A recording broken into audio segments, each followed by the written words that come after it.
DK sir, आप सबसे बहुत खुश। बस ऐसे दिल लगा के काम करते रहिए। आप लोग की जितनी जायज मांगे हैं सब मैं पूरी कराऊं। बस एक काम जल्दी से होना चाहिए। मानव दादा, आप चिंता करना छोड़ दीजिए। हम सब लोग दिल लगा के काम करेंगे। क्यों भाई लोग? हाँ, जरूर करेंगे। दादा, हम लोग भी काम पर वापस आना चाहते हैं। तो बहुत अच्छी बात, लेकिन आपसे एक विनती है कि अगर आप लोगों को पैसे चाहिए। जी,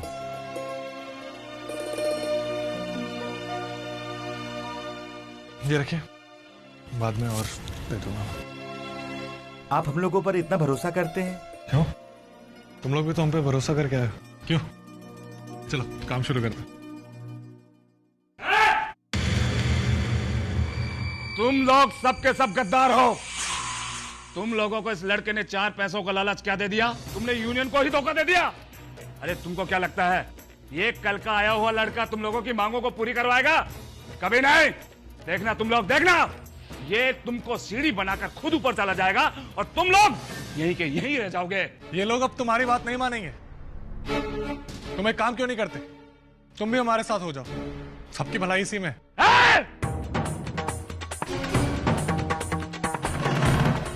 ये किताबी बातें हमको मत सिखाओ।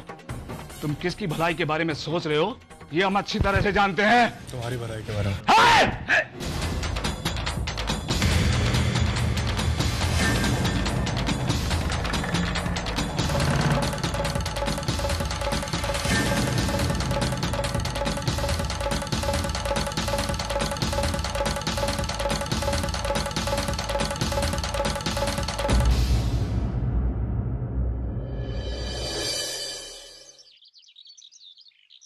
डीके सर की दी हुई मोहलत में सिर्फ अब 1 दिन बचा है। क्या करूं? कुछ मजदूरों ने तो काम शुरू कर दिया है, लेकिन बचे हुए मजदूरों को कैसे मना? एक ही रास्ता है, मुझे उस सुम्मे की असलियत सबके सामने लानी होगी।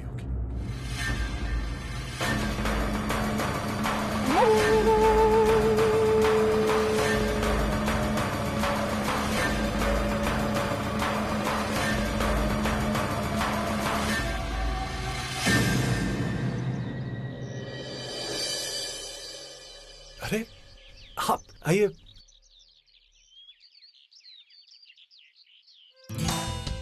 आपको ऊंचाइयों से डर नहीं लगता? नहीं। देखिए ना, यहां से शहर कितना छोटा लग रहा है। मन कर रहा है बस आगे बढ़ूं और मुट्ठी में कर लूं। इतना आसान नहीं है।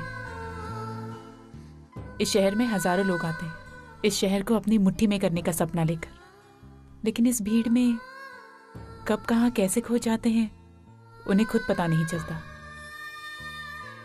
इस शहर पर अगर राज करना है तो काबिलियत की जरूरत है, और वो काबिलियत तुम में है माना। तुम देखना, यही शहर तुम्हें अपने मुकाम पर जरूर पहुंचाएगा। वो गिट्टी देख रहे हो? जी जी। बचपन में मैं जब उसे देखती थी तो मुझे यकीन ही नहीं होता था कि इतनी सारी गिट्टियों को लेकर एक पूरी बिल्डिंग खड़ी की जा सकती है। आज उसकी ताकत का अंदाजा हो रहा है। इंसान भी गिट्टी की तरह है, अगर उसे अपनी ताकत का अंदाजा हो जाए तो वो अपने लिए पूरी एक दुनिया खड़ी कर सकता है। और माना, तुम ऐसा मत सोचो कि तुम्हारे पास सिर्फ एक दिन है। तुम्हारे पास 24 घंटे हैं, 1440 मिनट, 86,400 सेकंड। तो आज तो वक्त के मामले में तुम अमीर हो। आप सही कह रही हैं आशना जी, मुझे इतनी जल्दी हार नहीं माननी चाहिए। बस कैसे भी करके अपनी काबिलियत साबित करनी है बस। एब्सोल्युटली। और अब हमें घर चलना चाहिए। तुम्हारी अर्चना तुम्हारा इंतजार कर रही होगी। जी चलिए। चलो।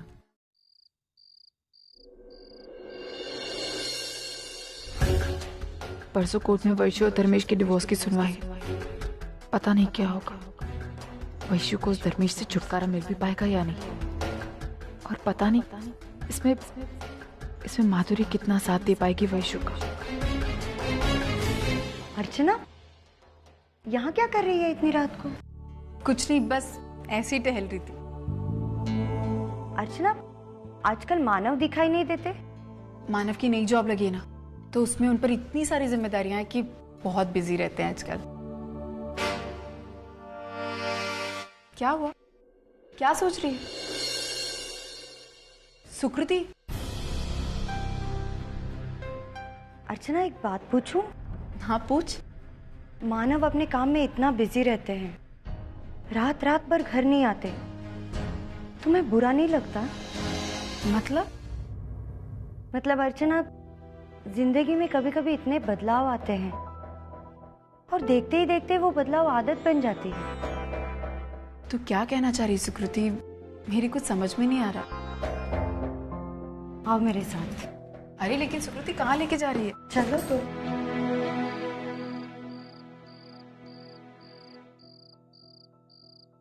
इस बंगले को देख रही हो अर्चना? इस बंगले की जो मालकिन है ना, वो कभी हमारी ही तरह एक साधारण सी चाल में रहती थी। पति पत्नी दोनों की एक खुशहाल गृहस्थी चल रही थी।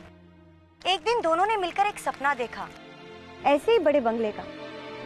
फिर क्या, उस सपने को पूरा करने के लिए उसका पति दिन रात मेहनत करने लगा। देखते ही देखते सपना भी पूरा हुआ, लेकिन इस बंगले की बड़ी बड़ी दीवारों में उन दोनों की छोटी छोटी खुशियां कहीं बिखर कर रह गई। हाँ, पैसा तो बहुत आया, लेकिन वक्त, बदले में उन्हें वक्त की कीमत चुकानी पड़ी। दोनों एक दूसरे के इतने करीब होकर भी मन से एक दूसरे से कोसों दूर चले गए। आज सिवाय सन्नाटे के कुछ नहीं है इस बंगले में। देख अर्चना, इसे कहते हैं घर। उस औरत ने पैसों से मकान तो खरीद लिया, लेकिन घर? अर्चना, आजकल इंसान की जरूरतें इतनी बढ़ चुकी है कि उसे पूरा करने के लिए वो दिन भर भागम दौड़ी करता है। आधी जिंदगी तो ऐसे ही कट जाती है, लेकिन जरूरतें खत्म नहीं होती। एक तरफ पति दिन रात नौकरी करता है, नौकरी में बिजी रहता है, और दूसरी तरफ पत्नी घर में बच्चों को संभालने में। कभी कभी तो ये नौकरी सौतन लगने लगती है। मुझे ऐसे लगता है अर्चना, तेरी जिंदगी में भी ये सौतन आ चुकी है। नहीं सुकृति, मेरी जिंदगी में मानव की नौकरी कभी सौतन बनकर नहीं आ सकती, क्योंकि मानव की जिंदगी में मुझसे बढ़कर और कुछ है ही नहीं। और वैसे भी वो जो कुछ भी कर रहे हैं वो मेरे लिए ही कर रहे हैं ना। तो फिर वो तो है, लेकिन मानव का नौकरी की तरफ देखने का नजरिया अब बदल चुका है। पहले वो नौकरी को अपने सपनों को पूरा करने का एक जरिया समझते थे, लेकिन अब वही नौकरी उनकी मंजिल बन गई है। मुझे डर है अर्चू, कल तक जो मानव सिर्फ अर्चना का था, वो आने वाले कल में सिर्फ नौकरी का बनकर न रह जाए। ऐसा कुछ नहीं होगा, क्योंकि मानव की जिंदगी में मुझसे बढ़कर और कुछ नहीं है। कभी भी मानव की जिंदगी में नौकरी मेरी जगह नहीं ले सकती। चल अभी बातें छोड़। लेकिन देख, मैं समझ सकती हूँ तू ऐसा क्यों सोच रही है, क्योंकि तेरे पति तेरे साथ नहीं रहते, इसलिए तेरे मन में ऐसा ख्याल आना जायज सी बात है। लेकिन जल्दी तेरी सोच बदल जाएगी जब तेरे पति तेरे पास आएंगे और तुझे ढेर सारा प्यार देंगे। इसलिए तू इन सारी बातों को छोड़। चल अभी रात भी बहुत हो गई, आराम कर दे। चल।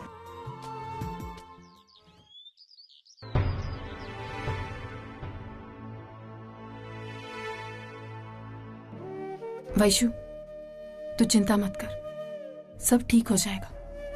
हाँ वैशु, अर्चना सही कह रही है। तुम चिंता मत करो, हमने इस केस पर इस शहर का सबसे बड़ा वकील अपॉइंट किया है, और हम सही हैं तो हम जीतेंगे। बस एक बात का ध्यान रखना, तुम जज्बात में आकर यहाँ पर कुछ भी उल्टा सीधा मत बोलना, वरना प्रॉब्लम हो सकती है। शांत रहना। सतीश बिल्कुल ठीक कह रहा है। सतीश, सुनवाई होने में अभी समय है, वकील साहब से मिलते हैं। हाँ ठीक है, और चलें। वैशु बेटा, घबराने की जरूरत नहीं, हम सब तुम्हारे साथ हैं, ठीक है ना? हाय, चलो बैठते हैं।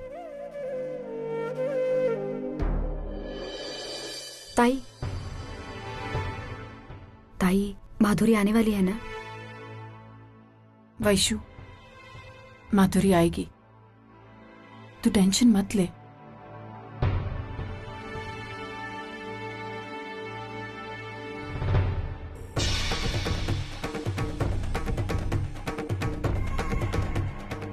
वैशाली, तुम ये सही नहीं कर रही हो।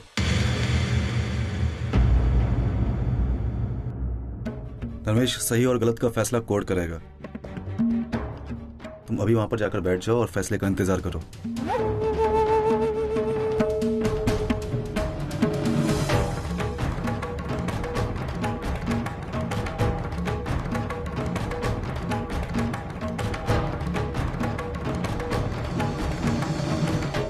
वैशु, जा।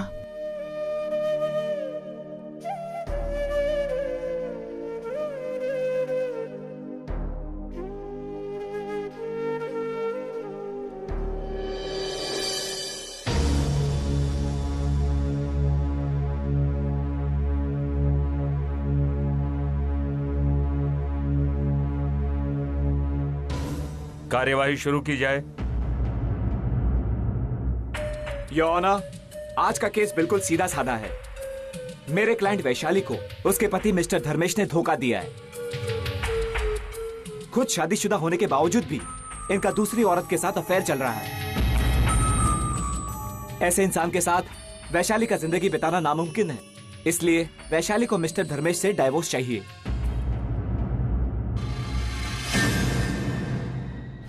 योर ऑनर, जहां तक मेरी जानकारी है, मेरे क्लाइंट धर्मेश और वैशाली की कभी शादी हुई ही नहीं।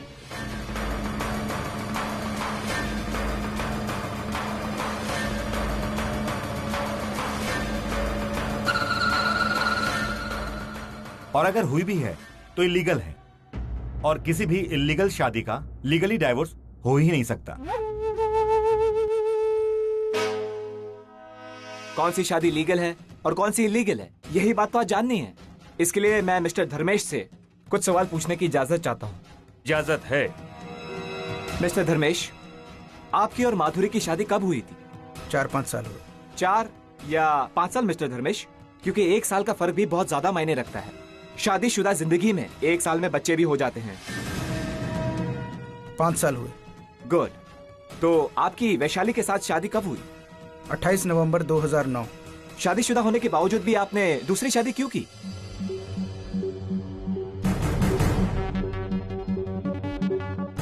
घर वालों का दबाव था। योर ऑनर, मेरे काबिल दोस्त इतना तो समझते ही होंगे कि लीगल शादी वो होती है जिसकी डेट बाय हार्ट होती है।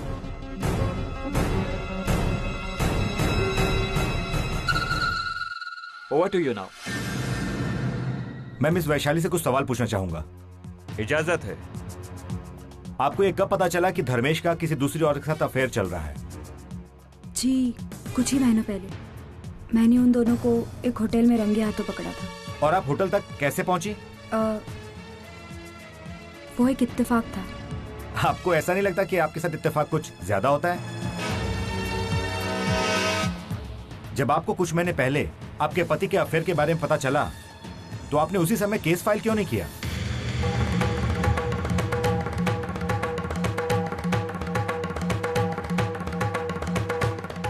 मैं बताता हूं।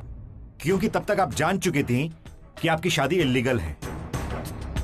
आपने जबरदस्ती मेरे क्लाइंट के साथ रिश्ता बनाए रखने की कोशिश की, और जब मेरे क्लाइंट ने आपको पत्नी का दर्जा नहीं दिया, तो आपने मेरे क्लाइंट को ब्लैकमेल करना शुरू किया। मेरे क्लाइंट से जबरदस्ती पैसा ऐंठने की कोशिश की, और जब आप उसमें भी कामयाब नहीं हुई, तो आपने इन्हें लूटने के लिए कानून का तरीका अपनाया। राइट? केस आईने की तरह साफ है जज साहब। वैशाली जयपुर वाला और वैशाली करंजकर उस हक के लिए झगड़ रही हैं जो उनका है ही नहीं। 1 मिनट, अभी एक इंपॉर्टेंट गवाह बाकी है जज साहब, और मुझे उम्मीद है कि उसकी गवाही के बाद इस केस का रुख बिल्कुल पलट जाएगा। मैं मिस माधुरी को कोर्ट में बुलाना चाहूंगा, जिनके साथ मिस्टर धर्मेश का अफेयर चल रहा था। जी नहीं, बल्कि चल रहा है। इजाजत है।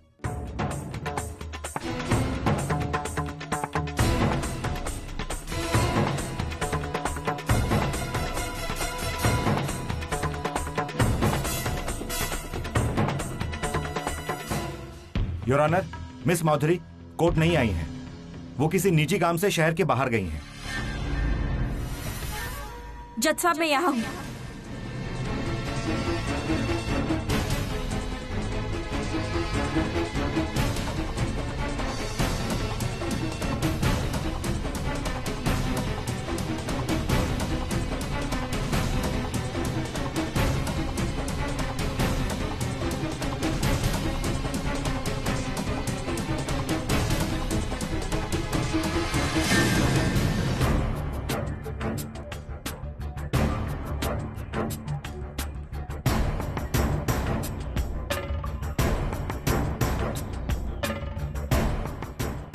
आप धर्मेश जी को कब से जानती हैं? पिछले 6 सालों से। कैसे? मैं जिस ऑफिस में काम किया करती थी, ये वहाँ आते जाते थे, वही हमारी मुलाकात हुई। आप दोनों की शादी कब हुई?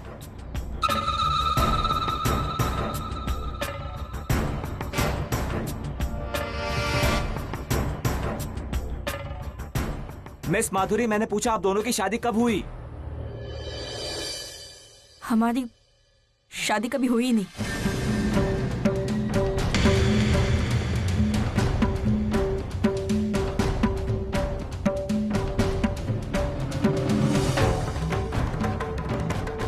जज साहब, ये झूठ बोल रही है। आप कोर्ट की तौहीन कर रहे हैं। प्लीज बैठ जाइए। मिस्टर धर्मेश ने तो कहा था कि 5 साल पहले आप दोनों की शादी हुई है। शादी इन्होंने नहीं, मैंने की थी अपने मन में, क्योंकि ये रिश्ता मेरे लिए किसी अफेयर से कहीं ज्यादा बढ़ के था। लेकिन बदकिस्मती से कानून की नजरों में ऐसे रिश्तों के कोई मायने नहीं। धर्मेश ने मुझे भगवान के सामने मालाएं जरूर पहनाई थी, लेकिन ना कोई फेरे हुए, ना कन्यादान और ना ही रजिस्ट्रेशन। और इन्होंने मुझे कभी वो अहमियत नहीं दी जो मैं इन्हें आज तक देती आई। इन्होंने तो बस मुझे इस्तेमाल किया है।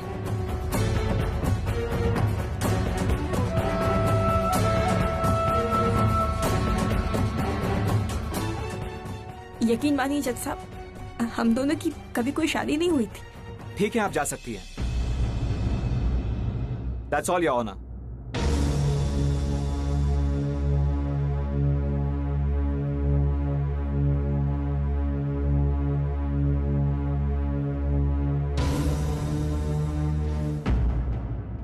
मिस माधुरी के बयान से ये साफ जाहिर होता है कि माधुरी और धर्मेश की शादी कानूनन कभी हुई ही नहीं थी।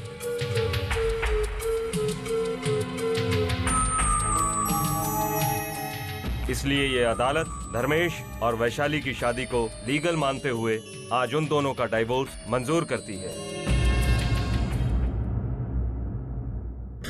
और वैशाली के पेट में उसका बच्चा पल रहा है, इसलिए ये अदालत मिस्टर धर्मेश को ये हुक्म देती है कि वो अपनी आधी प्रॉपर्टी और बैंक सेविंग्स वैशाली के साथ शेयर करे।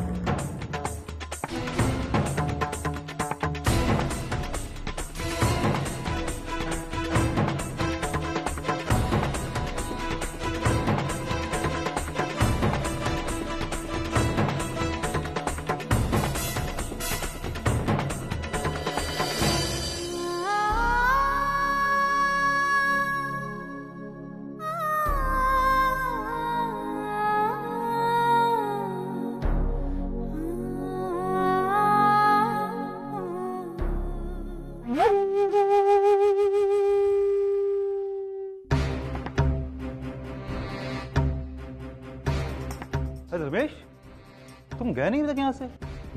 मुझे लगा तुम शर्म के मारे अब तक तो नहीं यहाँ से निकल गए हो। ओ हाँ, सॉरी, मैं भूल गया। तुम्हारा और शर्म का तो दूर दूर तक कोई रिश्ता है ही नहीं।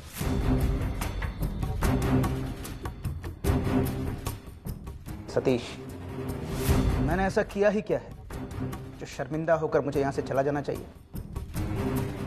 शर्म तो तुम्हें आनी चाहिए। धोखा तुम लोगों ने दिया है, झूठ तुम लोगों ने बोला है माधुरी को मेरे खिलाफ भड़काकर। देखो धर्मेश, दुनिया के ये उसूल है, तुम जहर बोगे ना तो जहर ही उगेगी। तुम आज तक दुनिया को तकलीफ देते हो, धोखा देते हो, और आज वही धोखा तुम्हें मिल गया। लेकिन दुख इस बात का है ना कि तुम्हें कोई गम नहीं है, तुम्हारी आंखों में पछतावे के एक भी आंसू नहीं। देखो रमेश, अभी वक्त है, सुधर जाओ, वरना एक दिन वक्त तुम्हें ऐसी जगह लाकर खड़ा करेगा ना तुम आगे बढ़ पाओगे ना पीछे हट पाओगे। अकेले रहे और अकेले ही रह पाओगे। और हाँ, तुम्हारा फर्ज है समझाना, हमें समझाया, अब ये समझे ना समझे वो इसकी मर्जी, लेकिन तुम्हारी हार तुम्हें बहुत बहुत मुबारक हो। रह जाओ, क्या याद रखोगे? मैं हार मानने वालों में से नहीं हूं। बहुत खुश हो ना अपनी जीत पर, लेकिन एक बात सुन लो, मैं अभी तक हारा नहीं हूं। धर्मेश कभी हार नहीं मानेगा। मैं वापस आऊंगा, मैं बदला लूंगा तुम लोगों से। देखना तुम लोग, धर्मेश हारा नहीं है, याद रखना तुम लोग।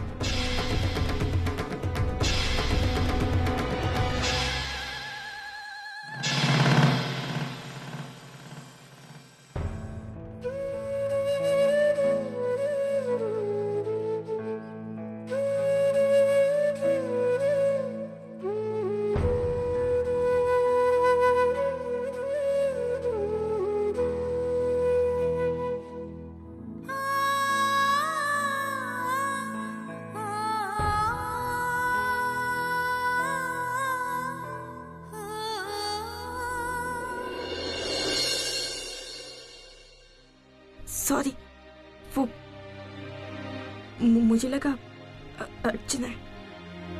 सॉरी तो मुझे कहना चाहिए माधुरी। मैंने हर बार तुम्हें गलत समझा। जब भी तुम मुझे मिली मैंने सिर्फ तुम्हें कोसा कि आज तुमने मेरे लिए इतनी बड़ी कुर्बानी दी माधुरी। आज तुम्हारी वजह से मेरे आने वाले बच्चे को एक नई पहचान मिलेगी। वो नाजायज नहीं कहलाएगा और हम दोनों सुकून से जिंदगी जी पाएंगे।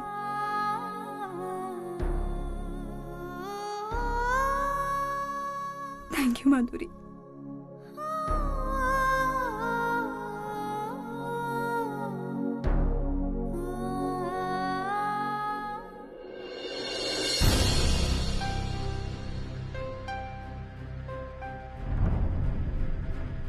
अरे यहाँ का सारा सामान कहाँ गया? सारे औजार, सारे रॉ मटेरियल्स, सब कुछ यहीं तो छोड़कर गया था मैं। सब गायब है। अरे नंबर 1 का माल दिया है तुम्हें, बिल्डिंग के लिए मंगवाया था।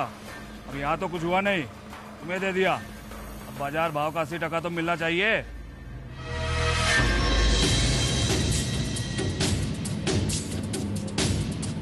अच्छा, तो ये तेरा असली चेहरा? हाँ? ना चोरी करके अपना पेट भर रहा है और वहां मजदूर उनका मसीहा बनकर घूमता है, उन्हें भूखे मार रहा है। इधर आओ भाइयों, देखो इसको, ये है इसका असली चेहरा। कंस्ट्रक्शन का माल चोरी से बेचकर अपना पेट भर रहा है और आप सबको भूखा मरने के लिए यहाँ छोड़ दिया। क्यों बे? अब क्यों नहीं बोलता? इसको आपके हक के लिए, आपके खुशी से कोई मतलब नहीं है, सिर्फ अपने बारे में सोचता ही है। ये सिला दिया तूने हमारे भरोसे का, क्यों किया तूने ऐसा? अरे सवाल जवाब छोड़ो, मारो साले को। छोड़ो, मेरी बात सुनो, मेरी बात सुनो। इसे कोई मारेगा नहीं, इसको हम पुलिस के हवाले करेंगे। जो से आज तक आपके साथ में जो कुछ भी किया, इसके लिए हम आपसे माफी चाहते हैं। दादा, आप बिल्कुल भी चिंता मत करें, हम सब आपके साथ हैं। आप जितनी जल्दी ये बिल्डिंग बनाना चाहते हैं ना, हम उससे भी पहले ये बिल्डिंग पूरी करके दिखाएंगे। ये हमारा वादा है आपसे।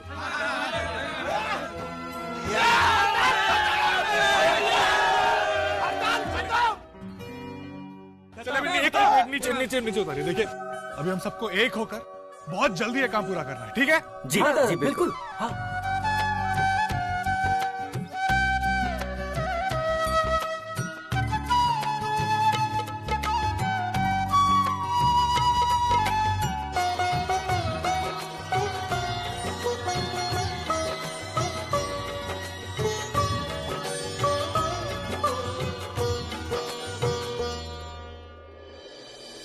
सर, ये सारे कुछ कहने की जरूरत नहीं है, मैंने देख लिया सब कुछ।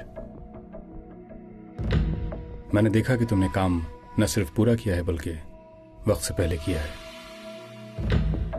लेकिन सर, आप लोग यहाँ पे कैसे? मैं यहाँ से गुजर रहा था, सोचा देखते हैं यहाँ क्या हो रहा है। तुम बहुत जल्दी तरक्की करोगे मानव। आज से तुम डीके कंस्ट्रक्शंस के परमानेंट एम्प्लॉय और तुम्हारी तनख्वाह 50,000 रुपए होगी। 1 मिनट। मैम, यस, 50,000 रुपए? Congratulations Manav, you deserve it. और अब यहाँ खड़े मत रहो, घर जाओ। अर्चना को ये खबर नहीं सुनाओगे? जी जी sir, thank you sir. It's alright. Archana चलें? या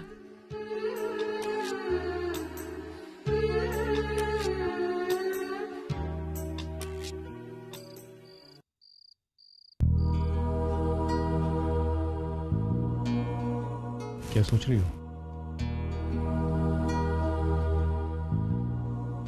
मानव के बारे में सोच रही हूँ।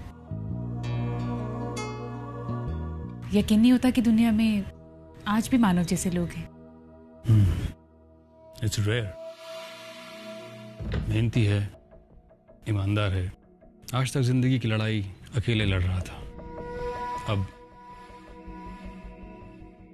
डीके उसके साथ। Yes DK. और मुझे खुशी इस बात की है कि जाने अनजाने में हम उसकी तरक्की की वजह बन रहे हैं। जानते हैं डीके, जब भी मैं मानव और अर्चना का प्यार देखती हूँ तो मुझे बहुत सुकून महसूस होता है। ऐसा लगता है कि मैं जितना भी करूं, जो भी करूं उनके प्यार के लिए वो बहुत कम है।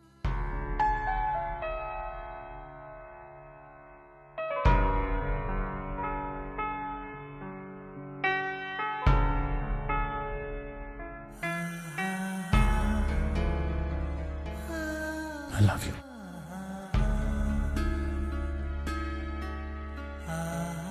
I love you too, DK.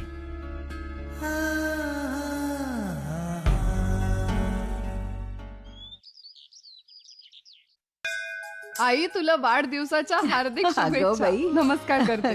खुश रहो। आई, हम बापा से है ना यही प्रार्थना करते हैं, 1 साल नहीं 2 साल नहीं, हम 100 साल तेरा जन्मदिन ऐसे ही मनाते रहेंगे। अगो भाई, 100 साल? हाँ, 100 साल भी कम पड़ेंगे। अरे देख ना, अभी तेरे कितने सारे सपने, वो पूरे होते होते 5 साल लग जाएंगे। वो सपनों के बाद तू 5 साल के बाद और सपने सजाएगी, वो पूरे होते होते 10 साल और लगेंगे। उसके बाद तू और सपने सजाएगी। बस वैशु बस, कितना बोलेगी तू?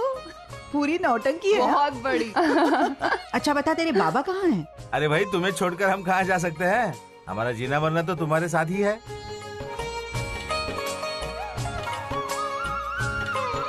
वाढदिवसाच्या लाख लाख शुभेच्छा, जन्मदिन मुबारक हो। और ये रहा तुम्हारा बर्थडे गिफ्ट। अगो भाई, गजरा ले वैशु, पहना तेरी आई को। अरे बाबा, आप ही पहना दो ना। वैशु, अरे ये क्या कह रही तू? अरे किसकी शर्म। ठीक है भाई। तुम्ही दोघी पडना।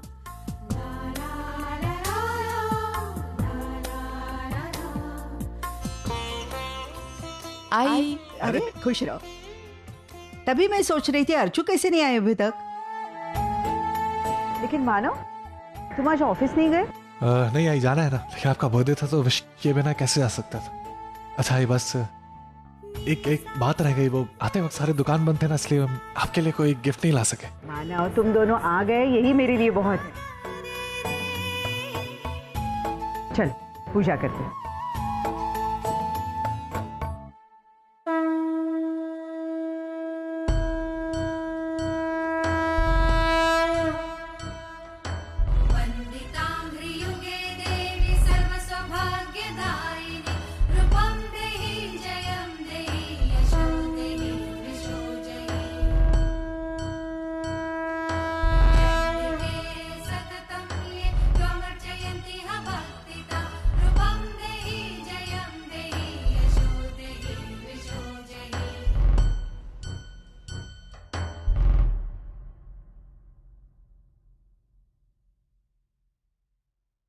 मानव, आई कितनी खुश लग रही है ना? बहुत खुश।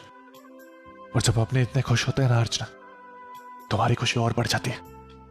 और ये तो कुछ नहीं है, ये तो शुरुआत है। अब तुम देखना, मैं इतना पैसा कमाऊंगा कि ये खुशी दुगनी हो जाएगी। मानव, मैं मानती हूँ कि इंसान की जिंदगी में पैसा होना बहुत जरूरी है, लेकिन पैसों से सारी खुशियां नहीं खरीदी जा सकती ना। अपनों का प्यार, अपनों के साथ सुख दुख बांटना, ये सब कुछ पैसों से नहीं खरीदा जा सकता। और वैसे भी मुझे उतनी खुशियाँ चाहिए जो मैं आपके साथ बांट सकूं। मुझे पता है कि अपनों का साथ बहुत जरूरी है, लेकिन अर्चना पैसा कमाना उतना ही जरूरी है। आजकल जिंदगी में खुशियों का हाथ पकड़ के आता है पैसा, और आज इतने मेहनत करके मैं आज 50,000 कमा रहा हूं। कल मैं 1 लाख कमाऊंगा, फिर मैं 2 लाख कमाऊंगा, और फिर देखना आप कितने खुश रहते हैं। लेकिन मानव, हमें इतने पैसों की क्या जरूरत है? जरूरत है अर्चना, बहुत जरूरत है। आजकल जिंदगी जीने का दूसरा नाम पैसा बन चुका है। जितना ज्यादा पैसा होगा उतनी ज्यादा खुशी होगी, उतना बड़ा स्टेटस होगा। हमें किसी के सामने हाथ नहीं फैलाना पड़ेगा, कोई हमें बेइज्जत नहीं कर पाएगा, और तुम सबकी हर जरूरत मैं पूरी करूंगा। मेरी जिंदगी का सिर्फ एक मकसद है, बहुत बहुत पैसा कमाऊंगा और बहुत खुश रखूंगा सबको।